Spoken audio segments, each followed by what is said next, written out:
friends, welcome back to my YouTube channel Easy in Easy Way. So friends, today in this video I'll talk about the ode. Ode is a type of poetry and it's a lyric poem. And literally it originates from a Greek word ode and odin. According to ode, its meaning song, or odin के according देखा जाए तो its meaning is to sing or to chant. To chant is like जाप करना किसी चीज का, right? So it has further three types: Pindaric ode, Horatian ode, and irregular ode. Pindaric ode, ये एक पिंडार ग्रीक पोइट थे इन द 5th सेंचुरी. तो इसी हिसाब से 5th सेंचुरी में ही ओड का ओरिजिन जो है वो देखा गया है. पिंडार जो ओड लिखते थे वो पिंडारिक ओड के नाम से फेमस हुई. तो उसके क्या कैरेक्टराइजेशंस हैं? टू सेलिब्रेशन, मतलब ये रिलीजियस बेस्ड हुआ करती थी और कोई रिलीजियस सेलिब्रेशंस के लिए कोई डे सेलिब्रेट करना होता था तब ये ओड्स लिखी जाती थी. इन पे इसको गाया जाता था, डांसिंग मूव्स होते थे इस पे. तो और गॉड की प्रेज के लिए पिंडारी ओड जो थी वो लिखी जाती थी. तो इसके फर्दर 3 टाइप थे: स्ट्रॉफी, एंटीस्ट्रॉफी एंड ईपोड. तो जो एक पिंडारी कोड थी वो स्टैंजास में लिखी जाती थी एंड इसके जो फर्स्ट स्टैंजा है उसको स्ट्रॉफी एंड सेकंड को, देन उसके बाद एक एंटी स्ट्रॉफी और देन ईपोड आता है. स्ट्रॉफी में क्या है, जब जो डांसर्स हैं then they make a move from right to left.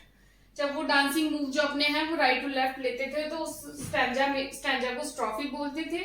Next stanza में जब वो अपने मूव्स चेंज करके लेफ्ट टू राइट लेकर आते थे तो उसको एंटी स्ट्रॉफी बोलते थे. और जो ईपोड था उसमें वो अपनी मूवमेंट नहीं करते थे, वो स्टिल खड़े रहते थे.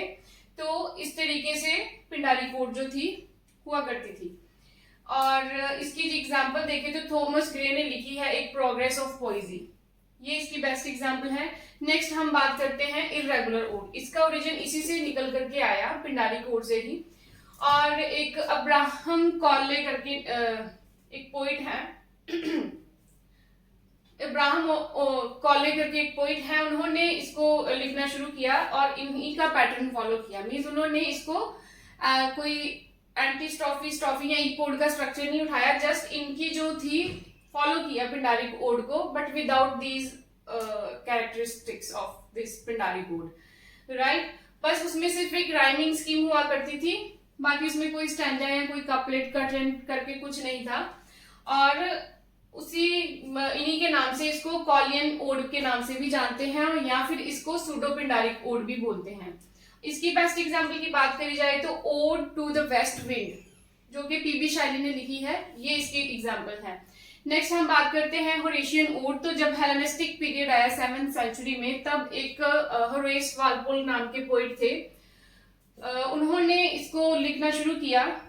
उनके नाम पर ये जो ओड है होरेशियन ओड करके फेमस हुई और it is more private than Pindaric ode. Means इसको थिएट्रिकली कहीं भी परफॉर्म नहीं किया जाता था. तो इस पे जो इसकी जो थीम थी वो सेलिब्रेशन ऑफ रिलीजियस कोई ओकेजन थी या फिर गॉड प्रेजिंग थी, बट इसमें जो थीम थी वो चेंज हो गई, लव एंड जॉय आ गई. और इसका जो स्ट्रक्चर था वो भी यहाँ से शिफ्ट होकर स्ट्रॉफी, एंटी स्ट्रॉफी, ईपोड से शिफ्ट होकर कटरेन और कपलेट में आ गया. कटरेन कपलेट हम जानते हैं, कटरेन 4 लाइन का स्टैंजा हो तो कपलेट, और अगर 2 लाइन का कंक्लूजन हो जहाँ पे वो कपलेट. इसकी अगर बेस्ट एग्जांपल करें देखिए तो ओड ऑन सॉलिट्यूड जो कि अलेक्जेंडर पोप ने लिखी थी, ये इसकी एग्जांपल है. So guys, this is all about the ode. I hope you like this video. See you in my next video. Thank you very much.